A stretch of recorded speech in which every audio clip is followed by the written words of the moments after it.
once was a mother who lost her child.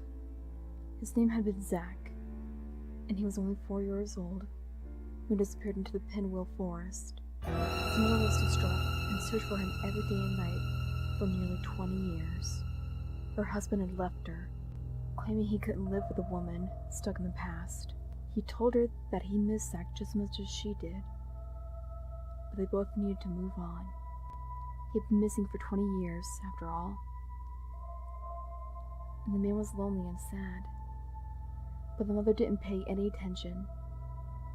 She let him go without a word, and only continued to stare out the window of her small apartment in Castelia City. Her friends sometimes visited her. They sat on the couch and watched her, sharing hushed words every so often. Many times they tried to draw her away from the window, but she would simply look at them, eyes glazed and far away, and say, "No, I'll stay here.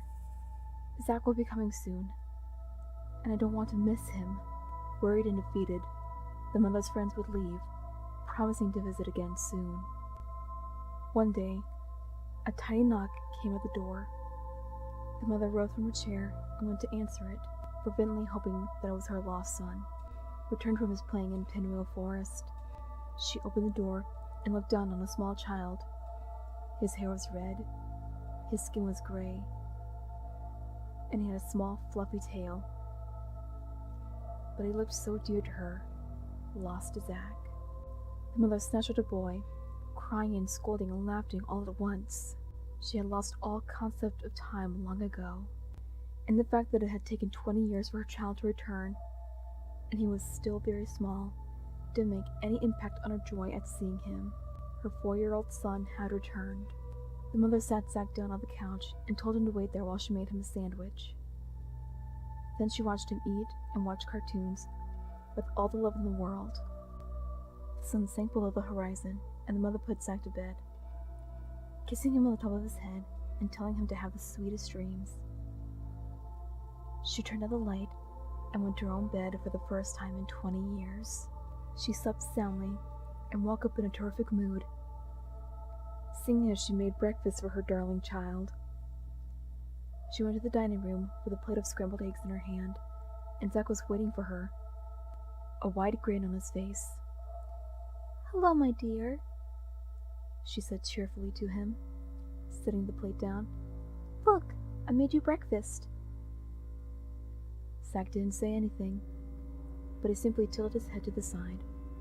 The grin on his face stretched even wider, and his bushy tail flickered from side to side.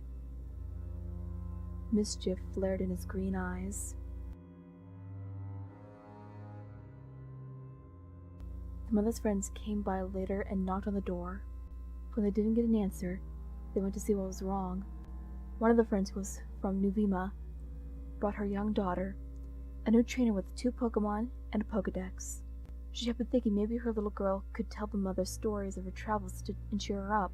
They searched the entire apartment, but only found a small, fox-like Pokemon. It was gray, with red tufts of fur and green eyes. It smiled at them mischievously and yipped.